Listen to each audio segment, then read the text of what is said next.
Dear Heavenly Father, we thank you for this great country and all the blessings that you've given us by allowing us to live here.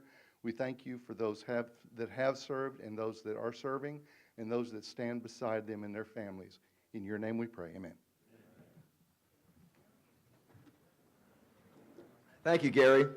Wow, it's great to see such a large part of our membership is we're veterans. That's exciting. Glad to have you, ladies and gentlemen, here today to be recognized. For those of you who missed last weekend, or those of you who were here last weekend, did you enjoy Steve Sullivan? I thought he was absolutely fantastic.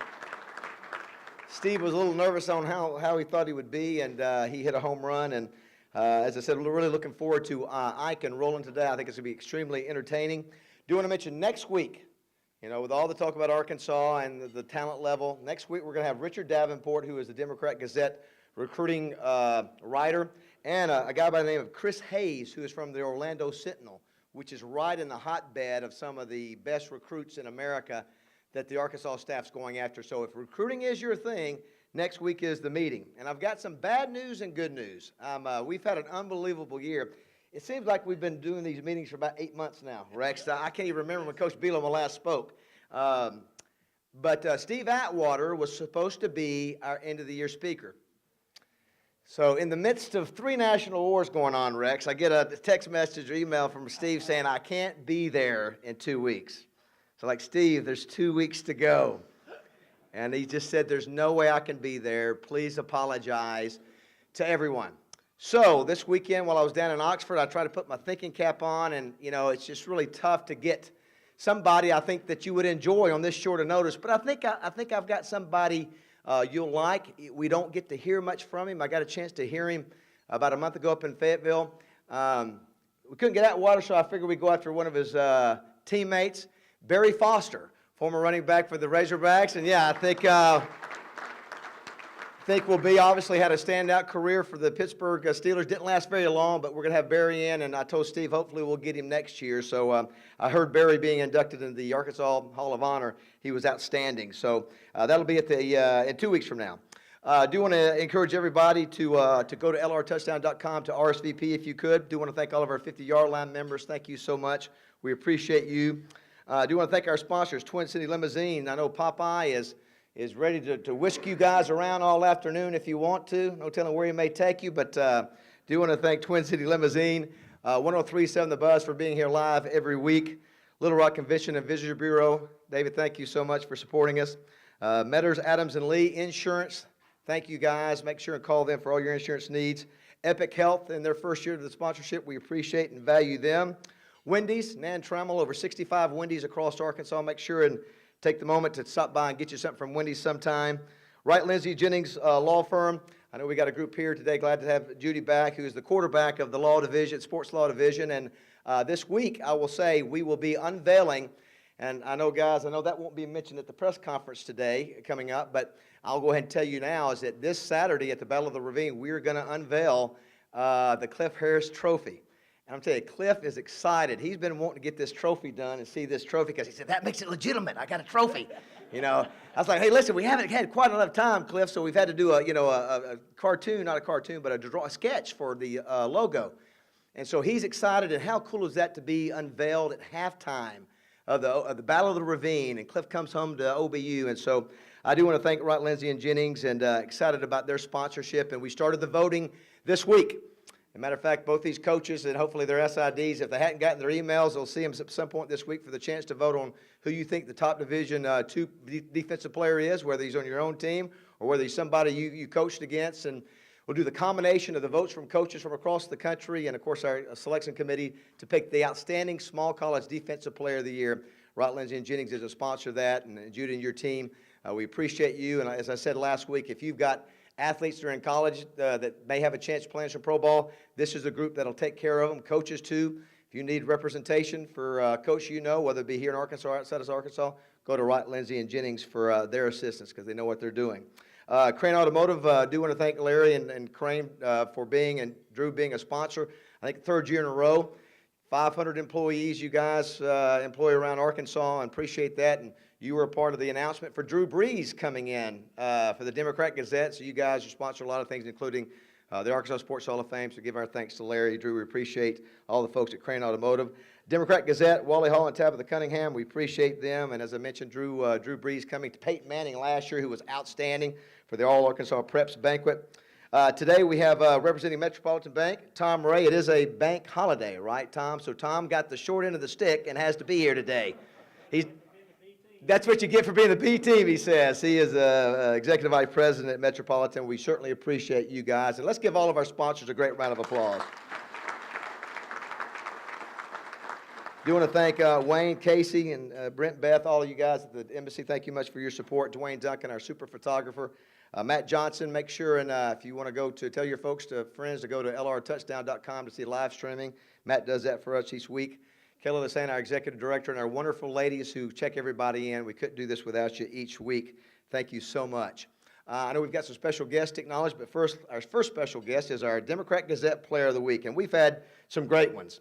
Our player this week is Kalen Burks. Kalen is a senior, now get this, quarterback, wide receiver, and safety. He does it all. 2 weeks ago against Nashville, he plays for Malvern, he's a senior. He had 9 tackles, 2 pass breakups, and 2 interceptions. Pretty good night at the office. That's not enough. Let's go to the offensive side of the ball. 3 carries, a touchdown. Well, let's put him out at wide receiver. 5 catches for 60 yards, a touchdown. And let's just say, Coach, I tell you, that's running, passing. Put me in on the kickoff return, 82-yard kickoff return for a touchdown.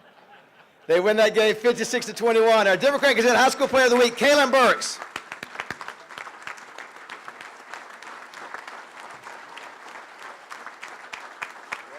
There's the camera right there. Awesome. Very good. Congratulations. His father, Jason, is here. His grandmother, Janice, is here. Uncle William. And is Chris Reeves, is that right? Chip Reeves, who is the receivers coach. We appreciate you being here from Malvern. You guys are, I think, ranked number 8, you said, and playoffs begin next week against Monticello. Is that right? But grandmother's proud. When grandmama's proud of you, you're all good. Doesn't matter what anybody else does. I'm telling you, that's the truth. A fine young man. All right, had a lot of ups and downs in college football this weekend. Rex, will you come up and give us our weekend Rex Nelson, everybody. Thank you, David. I'm ready to go. Okra, greens, that's my kind of lunch. Yeah. My indigestion from that stuffed cabbage last week finally went away about Thursday night, David, just so you know. For those of you who were here last week. Tums did well for a few days. Stock went up. All right, we're getting into record territory here, so here's some records for you to ponder. Arkansas' 7-game losing streak ties the longest in school history. The last one occurred in 1990 at the start of the Jack Crow era. Razorbacks have now lost 10 consecutive SEC games. That streak started at War Memorial Stadium a year ago with that last-second loss to Ole Miss. It is the longest SEC losing streak for the Razorbacks since they entered the conference in 1992. Most recent SEC victory, Kentucky last season. I always look for a silver lining, so guess what? Somebody has a longer SEC losing streak. It is Kentucky. They're at 13 games right now. Arkansas falls to 0-3 against former Arkansas State head coaches during the past 2 seasons. Longest conference losing streak at Arkansas. Here's more good news, not even close to that. 20 consecutive Southwest Conference losses during the war years from 1940 to 1943 in the Southwest Conference. Ole Miss goes to 6-3. They're headed to a bowl game for a second consecutive season under Hugh Freeze. Bo Wallace, 26-33 passing, 407 yards, 3 touchdowns. He moves to 5th on the career total yardage list. He actually passed not only Jevon Sneed, but Archie Manning in that game on Saturday. Of course, Arkansas has a knack this year for making all opposing quarterbacks look good. Opposing SEC quarterbacks have, get this, a 72.6 completion percentage against Arkansas. 72.6. Enough of that. Arkansas State plays its best game of the season. They defeat Louisiana Monroe 42-14. Red Wolves moved to 5-4 overall. They're 3-1 in the conference. That score was tied 14-14 at halftime. Second half, all Red Wolves, and get this, the 10th consecutive Sun Belt Conference road victory for ASU, and the biggest margin of victory on the road for ASU since they've been in the Sun Belt Conference. So very impressive. Adam Kennedy, their quarterback, passed for 235 yards. He rushed for another 102. ASU finished the game with 259 yards rushing. That's the most since the season opener against UAPB. ULM quarterback Colton Browning, you remember him from Memorial last year. He threw 2 interceptions in that game to help out the Red Wolves. UCA struggling. The Bears gave up 58 points in a home 58-31 loss to Southeastern Louisiana. They're now 5-5 overall. They're 2-3 in the conference. Southeastern is alone atop the conference standings, 8-2 overall, 5-0 in the conference. Very good team. Southeastern led only 24-7 at halftime, but then scored 27 third-quarter points. The visitors outgained UCA 545-418, had 343 yards on the ground. Southeastern has an Oregon transfer at quarterback that's really playing well. His name is Brian Bennett. He passed for more than 200 yards. It was their first win ever in Conway, by the way. UAPB gets its second victory of the season. Ron's got a smile on his face over there, don't you? They beat Grambling. Grambling actually showed up to play, 45-42. Golden Lions go to 2-7. Grambling falls to 1-10. Great performance by the Golden Lion quarterback, Ben Anderson, 19 of 29 passing for 280 yards and 4 touchdowns. He rushed for another 192 yards on 21 keepers. Now, let's go to the Great American Conference. I know David's going to introduce some people after I finish, but let's go through the recap here. Henderson wins its second Great American Conference title. They thumped Southern Arkansas in Arkadelphia on Saturday afternoon, 66-24. They're ready, set, a single-game school record with 40 first downs in that game. They will be going Saturday for a second consecutive undefeated regular season. Ouachita, Henderson's opponent on Saturday, shut down UAM during the game's final 43 minutes. They shut out UAM en route to a 35-10 victory. Ouachita had 344 yards rushing in that game. Senior Chris Rycraw out of Bryant had 198 yards on the ground, 29 carries. UAM held by the Ouachita defense to just 67 yards rushing, just 81 yards passing. Arkansas Tech beat Southeastern Oklahoma by 3 points in overtime in Russellville. A 38-yard Randy Velasquez field goal. Kettrich Harmon rushed for 159 yards. Preston Connor passed for 326 yards for the Wonder Boys as they even their record at 5-5. Harding beats East Central Oklahoma in Searcy 52-30. Their defense, get this, had 10 quarterback sacks along with an interception return for a touchdown and a fumble return for a touchdown. The 10 sacks were a school record. East Central finished with a minus 21 yards rushing in the game.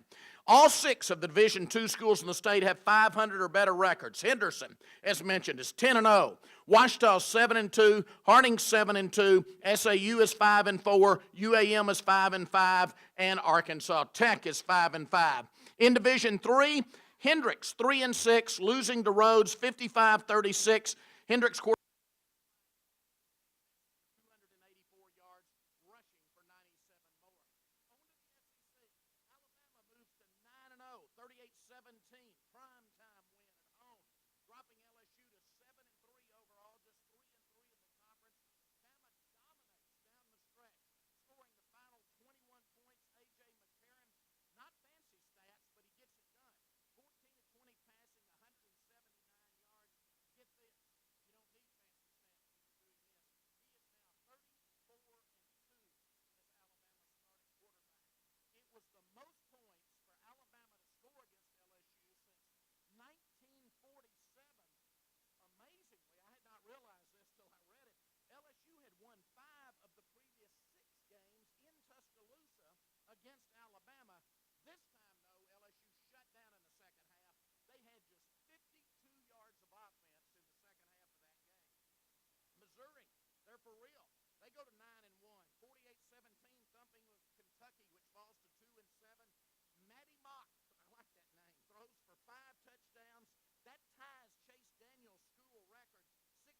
sophomore Dorial Green Beckham had 4 TD receptions in that game for Missouri.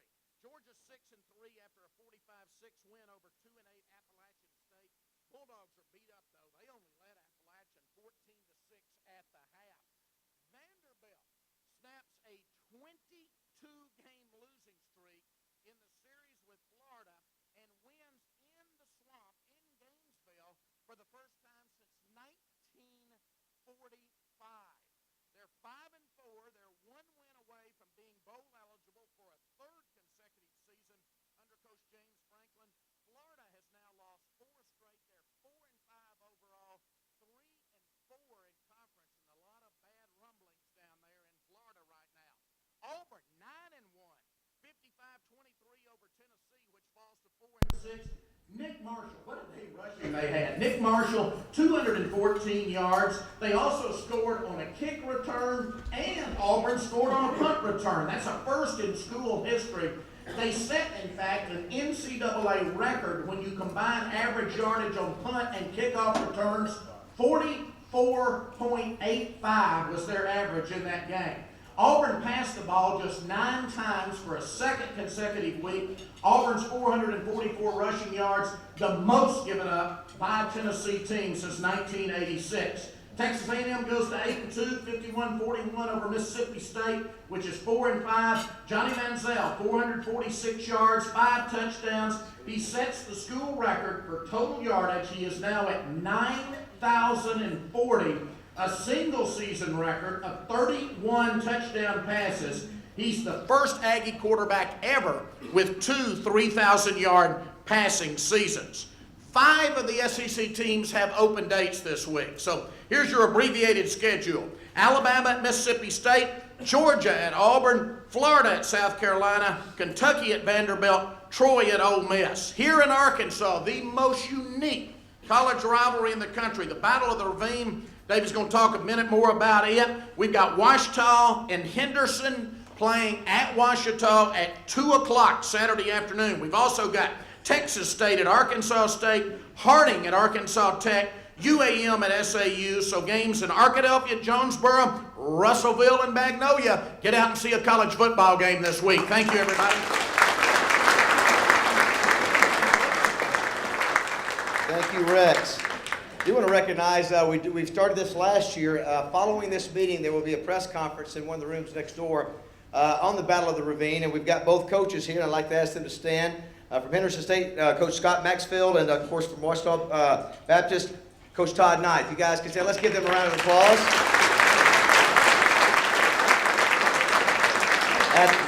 Athletic Director for Ouachita Baptist, David Sharp. David, please stand. Let's give him a round of applause. And Bobby Jones. Bobby, you please stand. Athletic Director at Henderson State. Now, as you see, we have them on opposite sides of the table here. Not only do we have opposing coaches and ADs, we have opposing broadcast team. We got Rex, who does OBU, and we got RJ Hawk and Phil Elson, who were with the Buzz, and so we keep them at arm's length as well. So if you want to join us next door for that press conference right after the deal, if you've never been to a press conference for something, just stick your head in there. They'll be glad to have you. Sully, I just wanted to acknowledge to everybody if they enjoyed you. Did you enjoy Sully last week? Let's give him that round of applause.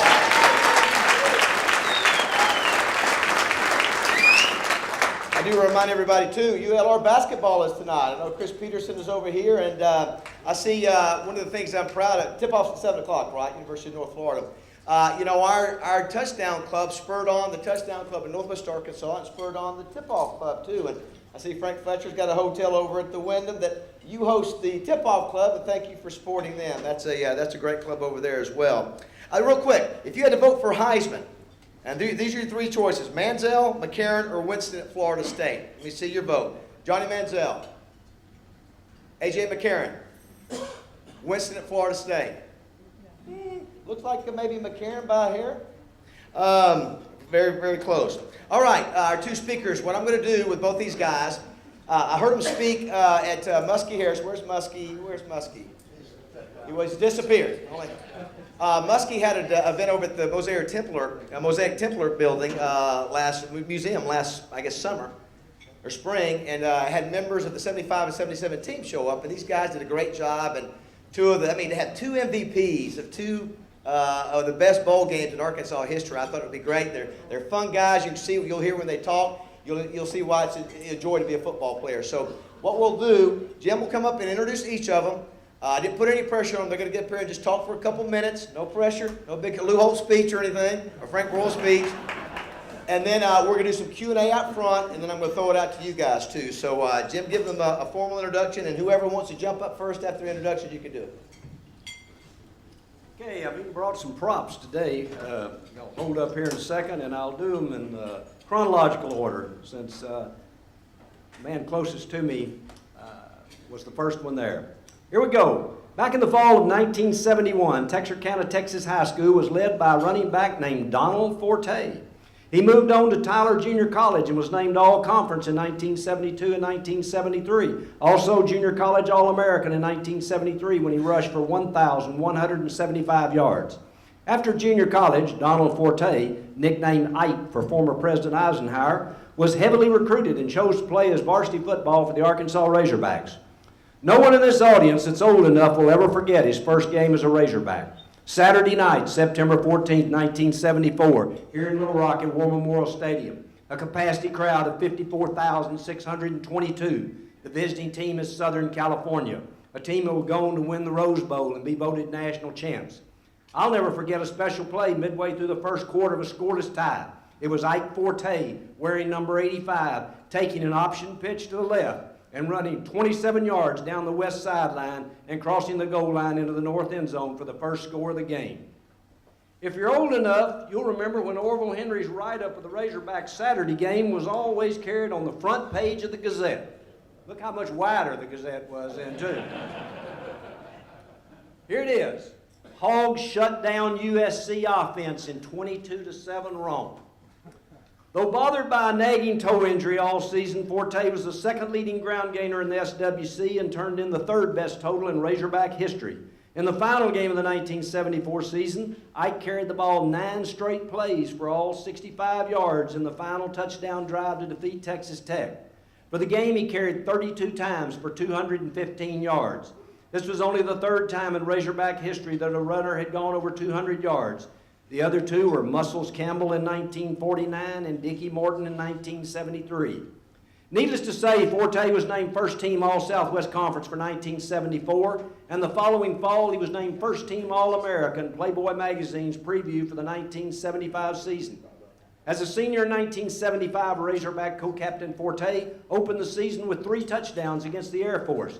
He appeared to be well on his way to setting a new school single-season ground-gaining record when disaster struck in the 9th game of the season. Midway through the first quarter of the SMU game, Forte sprinted 38 yards for a touchdown, but suffered 3 dislocated toes on the play and was out for the rest of the game and all the next game. He was also limited to only 5 carries in the final game of the regular season. By the way, that game was the 31-6 victory over previously unbeaten, nationally ranked number 2 team in the nation, Texas A&M. The victory sent Arkansas to the Cotton Bowl. Forte, of course, was named to all of the All-Southwest Conference teams and was selected to play in the Hula Bowl All-Star game. Now let's go back to Dallas, Texas. January 1, 1976, the site of the Cotton Bowl game between Arkansas and Georgia. Arkansas wins 31-10. Forte sets 3 school bowl game records by carrying the ball 24 times, by gaining the most rushing yards in a bowl game in school history with 119 yards, and is the first Razorback to score 2 touchdowns in a bowl game. In his final game in a Razorback uniform, he's voted the most outstanding offensive player of the 1976 Cotton Bowl. He was drafted in the 2nd round by New England. He played 2 seasons for the Patriots, then 3 seasons for the Redskins, and his 6th and final NFL season with the New York Giants. In the fall of 2010, Ike Forte was inducted in the University of Arkansas Sports Hall of Honor.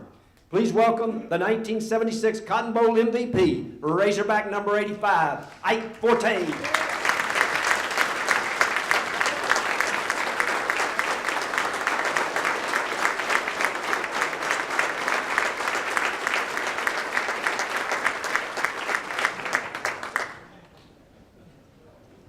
Okay, 1 down, 1 to go. If you're a true Razorback football fan, I could probably shorten my next introduction to 2 words. Orange Bowl. What player would you think of first? MVP of the 1978 Orange Bowl, Roland Sales. Roland played his high school ball for Arlington Heights in Fort Worth and was recruited to the U of A by Frank Broyles. As a redshirt sophomore in 1977, Sales started 9 games during the regular season and was 3rd on the team in rushing yardage behind our 2 All-Southwest Conference backs, Ben Cowens and Ron Calcagney. He spent most of his time as a blocker for those 2 guys. But it was a different story on the night of January the 2nd, 1978 in the Orange Bowl in Miami. Oklahoma came in with a national title in their hands as they were ranked number 2 and number 1 Texas had lost in the Cotton Bowl played earlier that day. Gary, you remember the game? Sales had battled a virus all week and had not been able to practice, but he got well for Monday night. On the first possession of the game, Oklahoma fumbled to the Hogs, and on the second play for Arkansas, Sales scored a touchdown to make it 7-0. Later in the first quarter, Arkansas reached the Oklahoma 41. From there, Sales ran 38 yards to the 3, then he plowed to the 1, and Calcagney sneaked over to make it 14-0. In the third quarter, with Arkansas leading 17-0, the Hogs took over on their own 18. After a first down pass to Sales, the Hogs picked up another first down at their own 46. In 3 plays, Sales had it in the end zone. First, he ran 12 yards to the Oklahoma 42. Then he got off his second 38-yard run of the game to the OU 4, and then he scored his second touchdown on the next play to push the score to 24-0. In the fourth quarter, Arkansas realized that Sales had a great shot at breaking the rushing record for the Orange Bowl. So Holt sent Sales back into the game with the second team. He told second-string quarterback Houston Nutt to give it to Sales. He had short gains of 4 and 3 yards. Then after a couple of carries by Barnabas White, Sales' number was called again.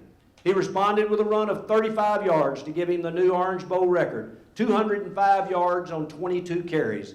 And I believe that record stood for over 20 years.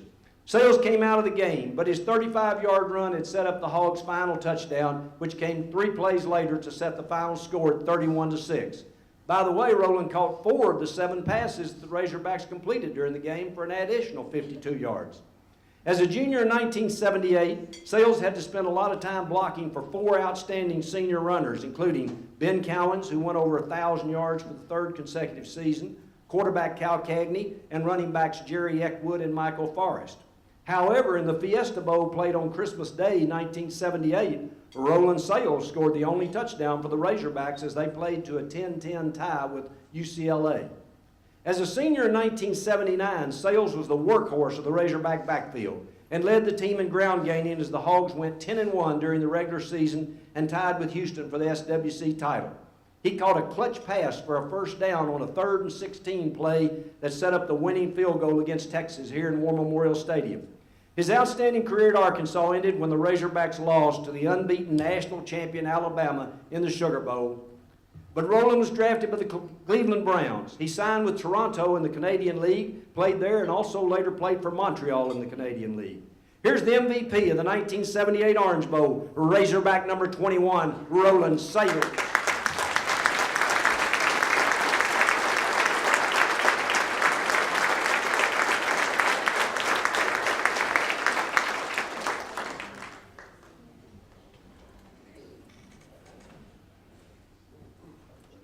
What else is it to say?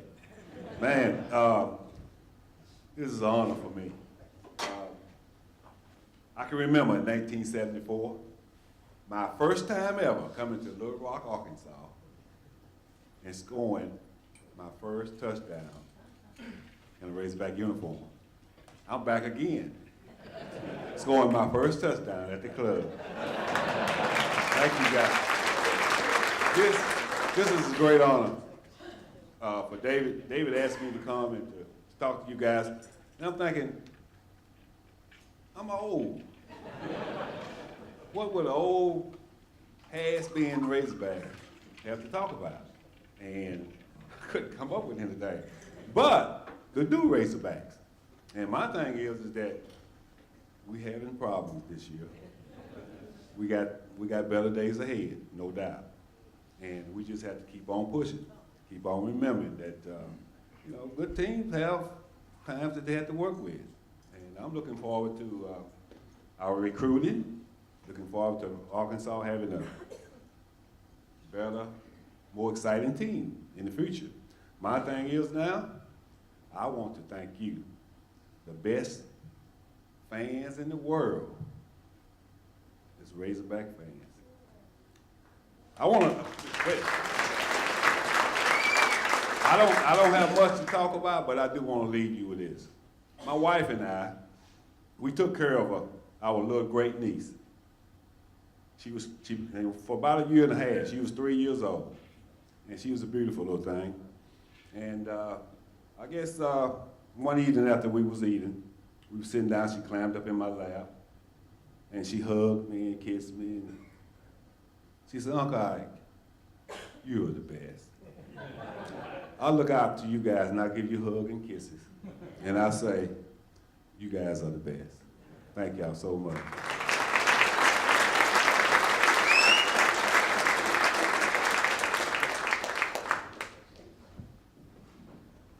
like to start off by saying thank y'all for having us both here.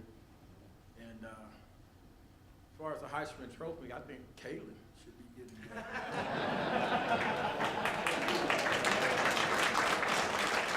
To hear everything they said about him, I just, wow, pales in comparison. This kid's got it going on, let me tell you. Future Razorback. Well, Razorbacks. Anybody ever hear the story about how I became a Razorback? All right, well, the first time I ever heard the word Razorback was when I was in grade school, and I was looking through a Sports Illustrated during summer camp. And I just saw Arkansas Razorbacks, and I thought the name sounded cool. Razorback, what is that? I didn't know about the hog or anything like that. Let that go, move it up a bunch of years. I started being recruited out of Fort Worth, and a guy named Jimmy Johnson, he came to the school calling and smiling like he does, and he said he's from the Arkansas Razorbacks. And so that's what it hit me, because I never followed, when you're in high school, you kind of look at pro more than college. You pro, you want to be like the pro guys. And so toward the end, when schools start coming, you know, in Texas, you hear about Earl Campbell and all that. That's when I was there. For you young guys that don't know who Earl Campbell, those guys, that's how old we are. And so they started coming down and recruiting us, and I liked the way Arkansas presented themselves. You know, they didn't tell you you was going to start right away, and some other schools did that type of thing. And you know, I was only a running back 1 year in high school. And I wanted to go to college and run track. I wasn't thinking about football. But they came calling with the full scholarship. I said, I got to go play football. So it was between 3 schools, OU, Texas, and Arkansas. Arkansas was the fairest sounding, the most real team. They told me I have to work my way up, move up, and all this kind of thing. And I was used to all that, and that sounded right to me. And I wanted to get away from home, too, so it was far away than everybody else, too. So I came up there and I paid my dues. I'm telling you, it was no cakewalk going to those practices, the coaches that we had at the time. And but we had a bunch of fun while we was up in the university. I went to 3 bowl games: Cotton Bowl, Fiesta Bowl, Sugar Bowl, and the Orange Bowl. And how many schools can say that? It's not Alabama. And so I love the University of Arkansas. I was able to graduate there, and that was my other thing. Ever since then, you know, most of the people that we've known since we've been up there, they've come and gone. But down there in Texas, where I don't get no love for being a Razorback, still wear my Razorback shirts. I still talk about the Hogs. And everybody down there, they know I'm a Razorback. And so they don't give me nothing when something goes down, win or lose. And that's the way we do it here. We're on the skids a little bit right now, but we're in the rebuilding stage, and the Razorbacks will come back to their glory for all of us. I just want to thank y'all. Thank you.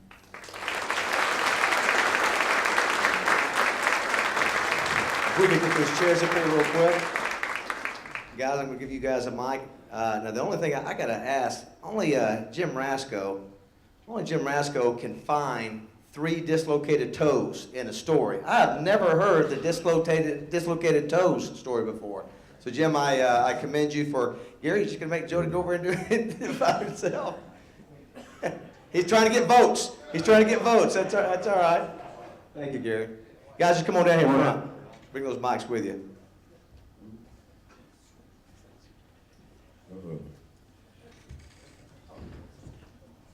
You give it mic with him. There you go. Yeah.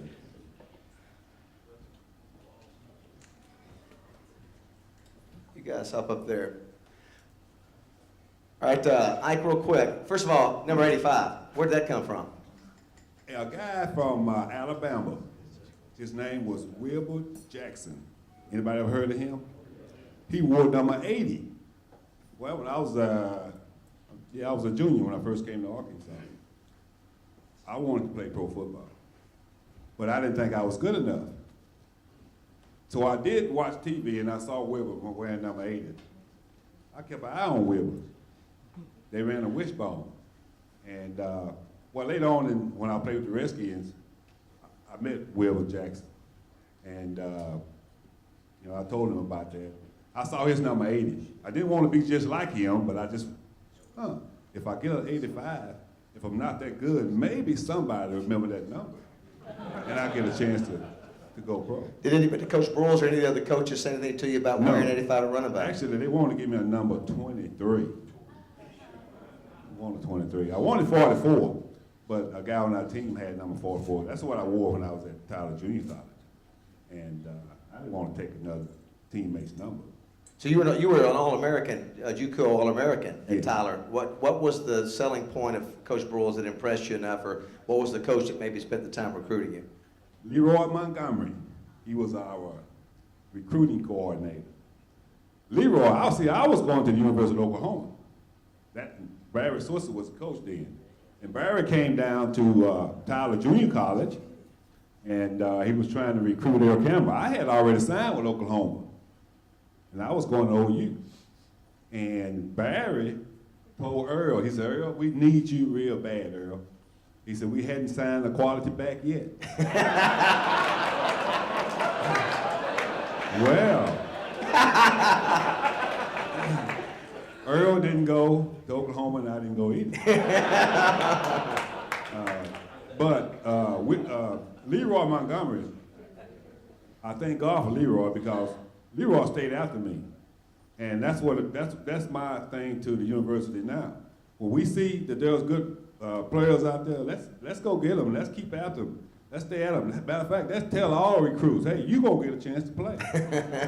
Tell all of them that. That's how you build competition. That's how you build depth. When you got people on your team that can play anywhere, that's how come Oklahoma number 1. If somebody get hurt, put another guy in. Guess what? You meant Alabama. Yeah. That lost a thing. We're gonna be there one day. I gotta ask Roland too. How does it feel to be where you're remembered for really one thing? I mean, everybody is gonna say, "Well, remember you in the Orange Bowl." Tell me about the Orange Bowl. Does that ever get old? And do you wish maybe that maybe people think about your entire career instead of one game? No, the entire career speaks for itself, but they remember me for something. That's I did. We have to ask. You know, that was a week where you guys were huge underdogs, 18-point plus underdogs, and with the suspensions. Talk about what it was like on that team. Nobody giving you a chance. The suspensions that happened. You know, you had to be placed in the starting role. Talk about what it was like. The team even talked about having a walkout, trying to walk out against Coach Holtz. Yes, we did, because the 3 players that they put out of the game did put out, they were an integral part of our whole season. And we felt like whatever was going on, solve that after we get through with our game. You know, everybody deserved to be there. We wanted them to be there as much as anybody. The boycott thing that we went through, we didn't do it. We thought about doing it, but those players called us back and said, follow through, go ahead, play the game. And to us, it was no surprise that we're going to play hard. We had been playing hard, what was it, 10-1 going into the season? That's pretty good, right? And we led in like 3 or 4 categories on the defense and 3 categories on the offense. How come we couldn't play with these guys? You know? So you guys did feel a disrespect going on nationally, that nobody, the Vegas line was so big, as you guys sort of felt that, a disrespect? Even on the TV commercials. University of Oklahoma versus Arkansas. Oh, I remember that. And we went into that game and we were smoking hot. I mean, no one cared about us in the country but the people from Arkansas. And we just played, just did everything we were supposed to do. And really, it was easier than we thought it was. Could you tell after, a lot of times when you play a team and you know you've got their number, it doesn't take very long, after a couple, how many possessions did you know, hey, this thing, we're gonna run these guys off the field? How long did it take you guys to realize that? Not long, because when the defense turned the ball over, and our defense was real tough back then, and they was hyped for the game. I said, the defense will keep them from scoring. This is going to be a good game. And they did, and they held them, and I don't think they crossed the 50-yard line until after the first half. And so that was amazing right there, and it was so much fun. You know, when you're having fun and you're doing well, and everybody else is getting demoralized, it just hypes you up that much more. And so we just took it for all it was worth. We had a good time. Both of you guys were recruited by Frank Broyles. Roland, you had a transition. You got to play for Frank and Lou. Real quickly, Ike, tell us about your memories of Frank Broyles, what it was like to play under him.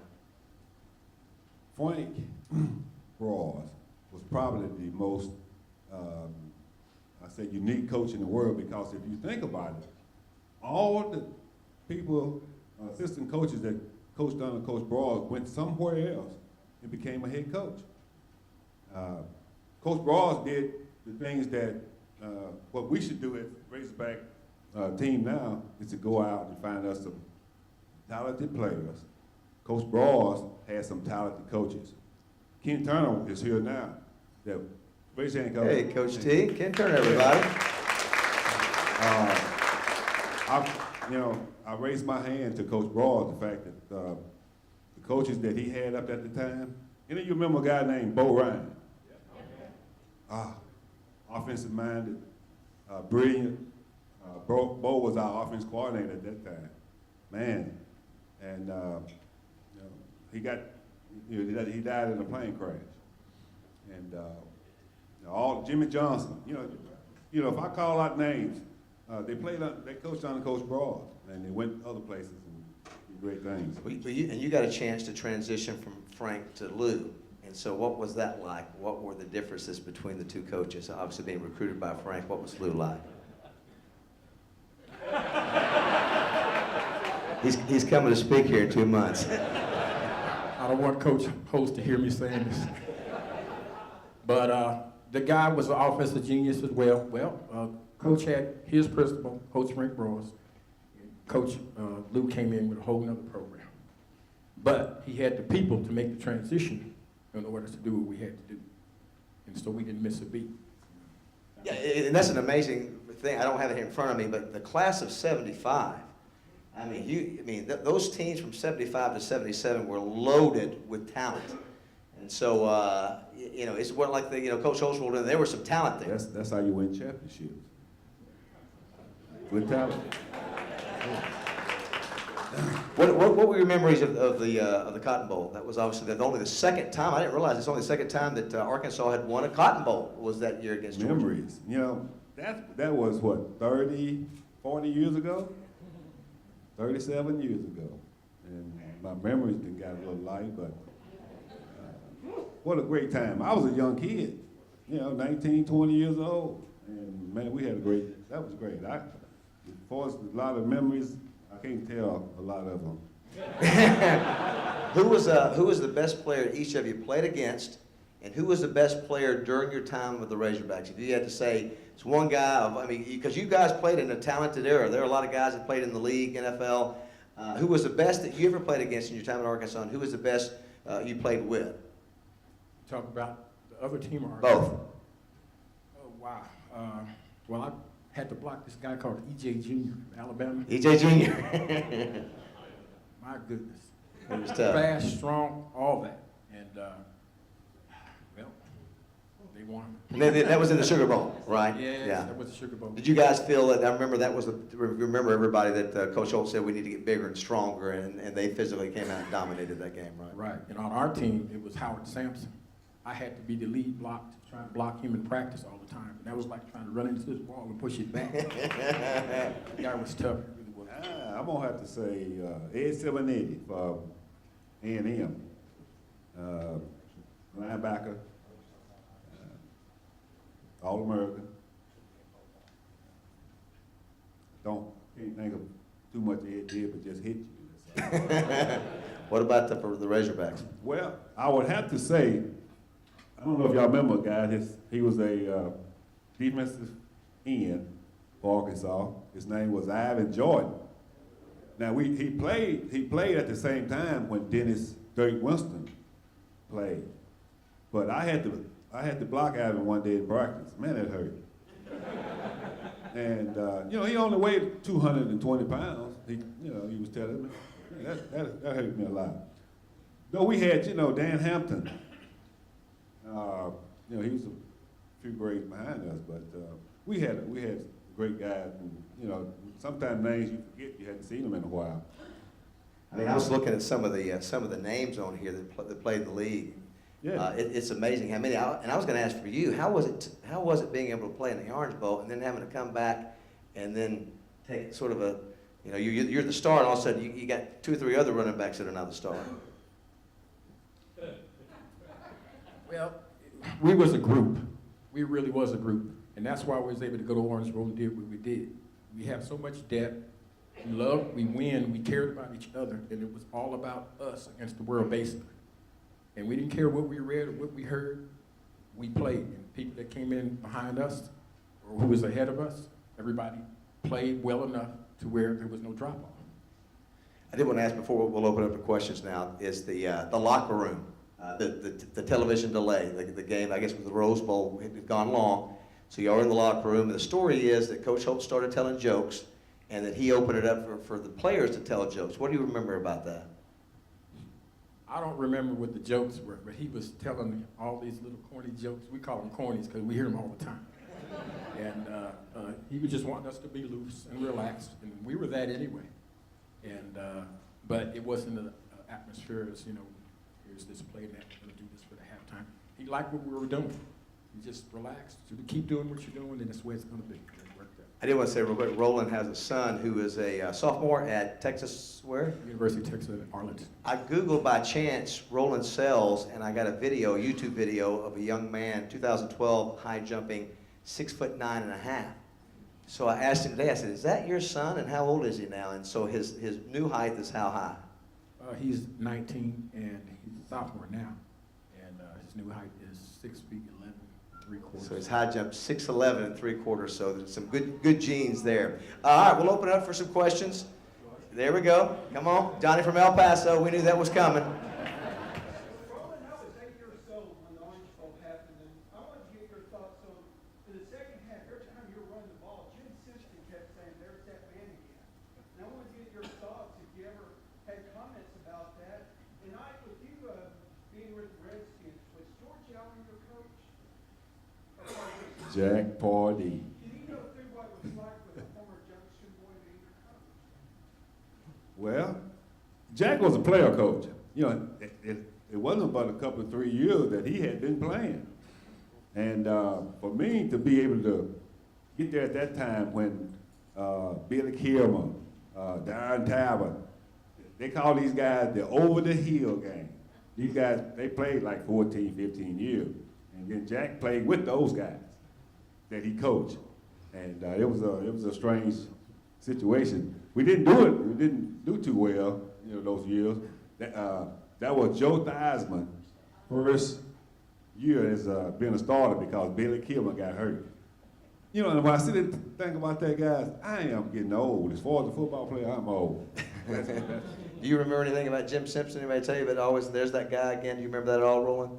I heard that. Yeah. I'm not talking about just hearing from people. I saw the video. You saw the video? And Yeah. I heard that, and to me it was just like he was repeating that, he's making a good run, but that's what he did with. I didn't really think much of it Right. other than that.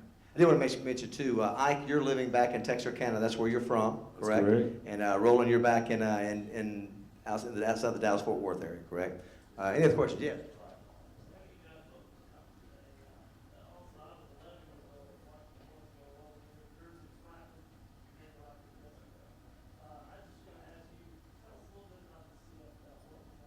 What about the CFL? It was really different. And, wow, you could move around all in the backfield. And since we were not coming from a system like that, it caused us to, you know, American kids would come up there and they get a little confused because they had us moving. You could kick the ball to the other side, and they can grab it, kick it back to the other side, and all this stuff was going on, all these different rules. The field was so much wider and all this type of stuff. And it was interesting. I thought it was interesting, but it was not like the United States. That was interesting too. You know, I enjoyed it for the time I was up there. I wouldn't want to go back there and stay there. What do you guys think? Obviously, being able to watch the Razorbacks, you guys are two Razorback great running backs. What do you think about Alex Collins and John Williams, Corliss Marshall, the running backs you've been able to see this year, and the mentality Coach Bielema has about trying to run the ball? That's what we need. We need more of it, and we need more people on other positions like them that's willing to come to the university and get this thing started from this new start so we can get our tradition going back again. We got the momentum, but we have to get everything in place. It's not quite there yet. Like the running backs? I love the running backs. They're in a great position having a coach that, you know, running-oriented type offense. That's what you want. The running back wants the ball. And what a great opportunity for those guys. They go out and get them some linemen now on both sides of the ball. A few defensive backs to stop people from passing. And what we do, we'll just run the ball. We'll take up the time. The other team cannot get their offense on the field. We win ball games.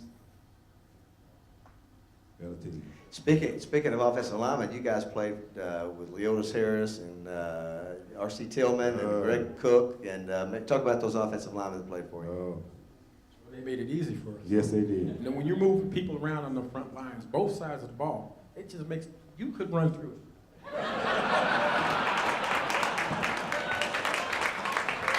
But it just makes it so much easier for a real good back when they step in there like these guys. And we can get our work done, but we can't have half the puzzle. We have to have the whole thing together. All our linemen went to the league. One of them from Malvern, Gerald Skinner. R.C. Cook with Atlanta. Leotis Harris, Green Bay. Hey, Yeah, what that's can you say? yeah. Just think of, talk about talent now. We don't want to Yeah. take credit as running backs. When you have people open up lines, anybody can run through it. Ain't that right, Robert? Yes. Just think from that 75 to 79 period, you had these two guys, then you throw in Ben Cowens, then you throw in Jerry Eckwood. So you had four really of the of great. I guess how many of those were from Arkansas? Is that Eckwood was from Arkansas? Yeah, from Brinkley. Any other questions? The difference in the facilities from when you were there to now, and how might that have changed you if you had the facilities that are there today? Well, I can speak for when we first came to the university, they had just built that indoor complex, and I thought that was amazing. And now I see what's going all up that whole corridor now. I looked inside of one right next to the old dormitory where they used to be, and I seen all this equipment. I said, this where the Hogs are practicing now? They said, that's the girls' facility. That's how things have changed since then. And see all that stuff that's built up in there? You're going to want to come to this university, sir. Yes, sir. We worked out in Barn Hill in the sawdust in the off season. And now- Wilson Matthews Yes. coaching you out? Well, he was there, but he wasn't coaching. But now you go up. Hey, we got a program, guys. We at the top of the line, and when we bring recruits up, there's no reason our facilities would not keep them there when they come. We got the best. Did a lot of talk in the news about concussions and head injuries? You guys feeling any effects of your football? My wife said, yeah.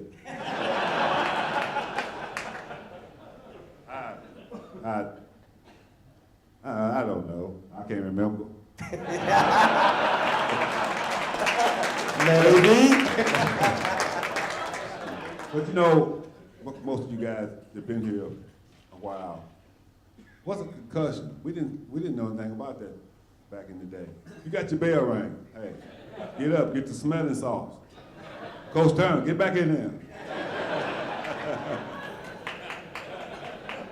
In the back. I read where Lou Holtz said he knew they were gonna beat Oklahoma, he made some blocking changes. Does Roland remember anything about that? Any blocking changes that Coach Holtz made? That's probably something he was just telling you guys. Well, what wasn't the story that somebody, one other story, urban myth, that somehow Arkansas got the playbook for Oklahoma? Is that the other? I heard that idea, but I'm not sure. Muskie all know about that. Yeah, but you guys did, there was nothing that you could tell that something changed week of.